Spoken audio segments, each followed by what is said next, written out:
ಮತ್ತಷ್ಟು ಡೀಟೇಲ್ಸ್ ನಮ್ಮ ಪ್ರತಿನಿಧಿ ಅಂಕಿತಾ ನೀಡ್ತಾ ಹೋಗ್ತಾರೆ. ಅಂಕಿತಾ, ಆತ ಅಂದುಕೊಂಡಿದ್ದು ಆವತ್ತಾಗಿದ್ದಿದ್ರೆ ಕದ್ರಿ ಮಂಜುನಾಥ ದೇಗುಲ, ಕರಾವಳಿಯ ಪ್ರಸಿದ್ಧ ದೇಗುಲ, ಅಲ್ಲಿ ಆಗಬಾರದ ಘಟನೆ ಆಗಿ ಹೋಗ್ಬಿಡ್ತಾ ಇತ್ತು. ಆತನ ಗ್ರಹಚಾರ ಸರಿ ಇರಲಿಲ್ಲ, ದೇಗುಲದಲ್ಲಿದ್ದಂತಹ ಜನರ ಅದೃಷ್ಟ ಚೆನ್ನಾಗಿತ್ತು, ಘಟನೆ ಬೇರೆ ರೀತಿಯಲ್ಲಿ ನಡೆದು ಹೋಗ್ಬಿಡ್ತು. ಆತ ಅರೆಸ್ಟ್ ಆಗ್ಬಿಡ್ತಾನೆ, ಜೈಲಿಗೆ ಸೇರ್ಬಿಡ್ತಾನೆ. ಇವತ್ತು ತಪ್ಪೊಪ್ಪಿಗೆಯ ಬಳಿಕ ಶಿಕ್ಷೆಯ ಪ್ರಮಾಣ ಪ್ರಕಟ ಆಗಿದೆ. ಬಟ್ ಶಿಕ್ಷೆಯ ಪ್ರಮಾಣ ಪ್ರಕಟ ಮಾಡುವಂತಹ ಸಂದರ್ಭದಲ್ಲೂ ಆತನ ಬೇಡಿಕೆಗಳ ಲಿಸ್ಟೇ ಇತ್ತು. ಅದನ್ನ ನ್ಯಾಯಾಧೀಶರು ಸಾರಾಸಗಟಾಗಿ ತಳ್ಳಿ ಹಾಕುವಂತಹ ಕೆಲಸವನ್ನ ಮಾಡಿದ್ದಾರೆ. ಏನೆಲ್ಲ ಆಯ್ತು ಕೋರ್ಟ್ ಹಾಲ್ನಲ್ಲಿ, ಯಾವ ಮಾನದಂಡಗಳ ಅಡಿಯಲ್ಲಿ ಶಿಕ್ಷೆಯನ್ನ ಪ್ರಕಟ ಮಾಡಿರುವುದು ಎಲ್ಲವನ್ನ ಡೀಟೇಲ್ ಆಗಿ ವಿವರಿಸುವುದಾದ್ರೆ ಅಂಕಿತಾ. ಖಂಡಿತವಾಗ್ಲೂ ವಿದ್ಯಾ, ಮಂಗಳೂರಿನಲ್ಲಿ ಕಳೆದ 2022 ನವೆಂಬರ್ 19ರಂದು ಈ ಒಂದು ಘಟನೆ ನಡೆದಿತ್ತು. ಆಟೋದಲ್ಲಿ ಹೋಗುವಂತಹ ಸಂದರ್ಭದಲ್ಲಿ ಈ ಒಂದು ಕುಕ್ಕರ್ ಬ್ಲಾಸ್ಟ್ ಆಗಿತ್ತು. ಆ ಸಂದರ್ಭದಲ್ಲಿ ಆರೋಪಿಯಾಗಿದ್ದಂತಹ ಶಾರಿಕ್ ಹಾಗೆ ಆತನ ಡ್ರೈವರ್, ಅಂದರೆ ಆಟೋದಲ್ಲಿ ಹೋಗ್ತಾ ಇದ್ದಂತಹ ಸಂದರ್ಭದಲ್ಲಿ ಆಟೋ ಡ್ರೈವರ್ಗೂ ಕೂಡ ಗಂಭೀರ ಗಾಯ ಆಗಿತ್ತು. ಅದಾದ ಮೇಲೆ ತನಿಖೆಯನ್ನ ಮಾಡ್ತಾರೆ. ಪ್ರಕರಣದ ತನಿಖೆಯನ್ನ NIA ಮಾಡುತ್ತೆ. ಆ ಸಂದರ್ಭದಲ್ಲಿ ಗೊತ್ತಾಗುತ್ತೆ ಶಾರಿಕ್ ಈ ರೀತಿಯಾಗಿ ಮಂಗಳೂರಿನ ಪ್ರಸಿದ್ಧ ದೇವಾಲಯ ಕದ್ರಿಯ ಆವರಣದಲ್ಲಿ ಈ ಒಂದು ಕುಕ್ಕರ್ ಅನ್ನ ಬ್ಲಾಸ್ಟ್ ಮಾಡೋದಕ್ಕೆ ಆತ ಸಂಚನ್ನ ರೂಪಿಸಿದ್ದ ಅನ್ನೋದು ಗೊತ್ತಾಗುತ್ತೆ.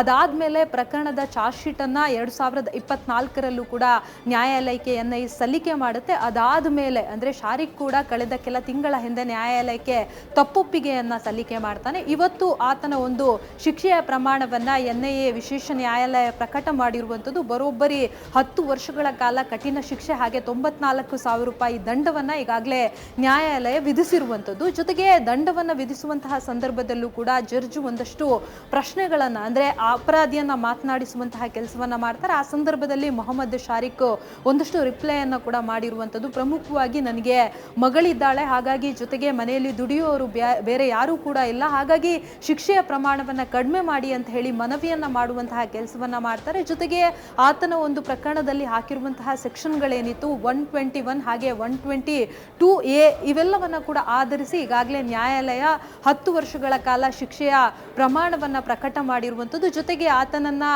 ಶಿವಮೊಗ್ಗ ಜೈಲಿಗೆ ಶಿಫ್ಟ್ ಮಾಡಬೇಕು ಅಂತ ಹೇಳಿ ಆತ ಮನವಿಯನ್ನ ಕೂಡ ಸಲ್ಲಿಸಿರುವಂಥದ್ದು. ಆ ಸಂದರ್ಭದಲ್ಲಿ ಜಡ್ಜು ಕೂಡ, ಅಂದ್ರೆ ಸಾಮಾನ್ಯವಾಗಿ ಕೈದಿಗಳು ಬೆಂಗಳೂರಿಗೆ ಶಿಫ್ಟ್ ಆಗೋದಕ್ಕೆ ಕೇಳ್ತಾರೆ, ಆದ್ರೆ ನೀವು ಶಿವಮೊಗ್ಗಕ್ಕೆ ಶಿಫ್ಟ್ ಆಗೋದಕ್ಕೆ ಕೇಳ್ತಾ ಇದ್ದೀರಾ ಯಾಕೆ ಅನ್ನೋ ಒಂದು ಪ್ರಶ್ನೆಯನ್ನು ಕೂಡ ಮಾಡಿರುವಂಥದ್ದು. ಆ ಸಂದರ್ಭದಲ್ಲಿ ಆತ, ನಾನು ಸುಮಾರು 3 ವರ್ಷಗಳ ಕಾಲ ಸರಿಯಾಗಿ ನಿದ್ದೆಯನ್ನ ಮಾಡಿಲ್ಲ, ಜೊತೆಗೆ ನಾನು ತಗೊಳ್ತಾ ಇರುವಂತಹ ಟ್ಯಾಬ್ಲೆಟ್ ಕೂಡ ನನಗೆ ಸರಿ ಹೋಗ್ತಾ ಇಲ್ಲ, ನನ್ನ ಮನೆ ಶಿವಮೊಗ್ಗದಲ್ಲಿ ಹತ್ರ ಇರೋದ್ರಿಂದ ಅಲ್ಲೇ ನನ್ನನ್ನು ಶಿಫ್ಟ್ ಮಾಡಿ ಅಂತ ಹೇಳಿ ಆತ ಮನವಿಯನ್ನ ಮಾಡಿರುವಂಥದ್ದು. ಅದನ್ನ ಹೊರತುಪಡಿಸಿ ಈ ಒಂದು ಪ್ರಕರಣಕ್ಕೆ ಸಂಬಂಧಪಟ್ಟಂತೆ ಈ ಹಿಂದೆ NIA ಸಲ್ಲಿಸಿದ್ದಂತಹ ಚಾರ್ಜ್ ಶೀಟ್ ನಲ್ಲಿ ಒಂದಷ್ಟು ವಿಚಾರಗಳನ್ನ ಕೂಡ ಉಲ್ಲೇಖ ಮಾಡಲಾಗಿತ್ತು. ಅಂದ್ರೆ ಆತ ತಪ್ಪೊಪ್ಪಿಗೆಯನ್ನ ಮಾಡಿದ್ದಾನೆ. ಕೇವಲ ಮಂಗಳೂರಿನಲ್ಲಿ ನಡೆದಿದ್ದಂತಹ ಕುಕ್ಕರ್ ಬ್ಲಾಸ್ಟ್ ಪ್ರಕರಣ ಮಾತ್ರ ಅಲ್ಲ, ತುಂಗಾ ನದಿಯ ದಡದಲ್ಲಿ ನಡೆದಿದ್ದಂತಹ ಟ್ರಯಲ್ ಬ್ಲಾಸ್ಟ್ ಪ್ರಕರಣದಲ್ಲೂ ಕೂಡ ಈತ ಆರೋಪಿಯಾಗಿದ್ದ. ಜೊತೆಗೆ ಗೋಡೆಯಲ್ಲಿ ಬರಹ ಬರೆದಿದ್ದಂತಹ ಪ್ರಕರಣದಲ್ಲೂ ಕೂಡ ಈತ ಆರೋಪಿಯಾಗಿದ್ದ. ಹಾಗಾಗಿ ತಾನು ಮಾಡಿದ್ದಂತಹ ತಪ್ಪುಗಳೇನಿದೆ ಅವೆಲ್ಲವನ್ನ ಕೂಡ ಆತ ತಪ್ಪು ಒಪ್ಕೊಂಡಿರುವಂಥದ್ದು. ಹಾಗಾಗಿ ಏನು ತಪ್ಪು ಒಪ್ಕೊಂಡಿದ್ದಾನೆ ಆ ಆಧಾರದ ಮೇಲೆ ನನಗೆ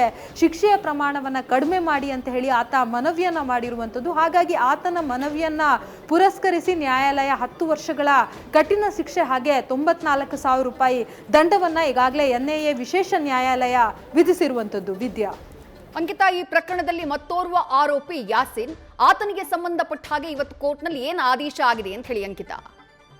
ಆತ ನಾನು ಯಾವುದೇ ರೀತಿಯಲ್ಲಿ ತಪ್ಪು ಮಾಡಿಲ್ಲ ಅಂತ ಹೇಳಿರೋದ್ರಿಂದ ಆತನ ಸಾಕ್ಷ್ಯಾಧಾರಗಳ ವಿಚಾರಣೆಯನ್ನು ಮುಂದುವರಿಸೋದಕ್ಕೆ ಈಗಾಗಲೇ ನ್ಯಾಯಾಲಯ ಆದೇಶವನ್ನು ಕೊಟ್ಟಿರುವಂಥದ್ದು. ಜೊತೆಗೆ NIA ಕೂಡ ಈಗಾಗಲೇ ಒಂದಷ್ಟು ಎವಿಡೆನ್ಸ್ಗಳನ್ನು ಸಂಗ್ರಹ ಮಾಡಿ ನ್ಯಾಯಾಲಯಕ್ಕೆ ಪ್ರೊಡ್ಯೂಸ್ ಮಾಡೋದಕ್ಕೆ ಎಲ್ಲ ರೀತಿಯ ಸಿದ್ಧತೆಗಳನ್ನು ಮಾಡ್ಕೊಂಡಿದ್ದಾರೆ. ಅಂದರೆ ಈತ ಯಾವ ರೀತಿಯಾಗಿ ಪ್ರಕರಣಗಳಲ್ಲಿ ಇನ್ವಾಲ್ವ್ ಆಗಿದ್ದ, ಜೊತೆಗೆ ಅಪರಾಧಿಗೆ ಯಾವ ರೀತಿಯಲ್ಲಿ ಈತ ಸಹಾಯವನ್ನು ಮಾಡಿದ್ದ ಅನ್ನೋದ್ರ ಬಗ್ಗೆ ಈಗಾಗಲೇ ಒಂದಷ್ಟು ಎವಿಡೆನ್ಸ್ಗಳನ್ನು ಸಲ್ಲಿಸೋದಕ್ಕೆ ಕೂಡ ಸಿದ್ಧವನ್ನು ಮಾಡಿಕೊಂಡಿರುವಂಥದ್ದು. ಹಾಗಾಗಿ ಸಾಕ್ಷ್ಯಾಧಾರಗಳ ಆಧಾರದ ಮೇಲೆ ವಿಚಾರಣೆಯನ್ನ ಮುಂದುವರಿಸೋದಕ್ಕೆ ಈಗಾಗಲೇ ನ್ಯಾಯಾಲಯ ನಿರ್ಧಾರ ಮಾಡಿರುವಂಥದ್ದು. ವಿದ್ಯಾ, ಥ್ಯಾಂಕ್ ಯು ಅಂಕಿತಾ ತಮ್ಮೆಲ್ಲ ಡೀಟೇಲ್ಸ್ಗೆ. ನ್ಯೂಸ್ ಫಸ್ಟ್ ನಿರ್ಭೀತಿಯಿಂದ ನಿಮ್ಮ ಪರವಾಗಿ.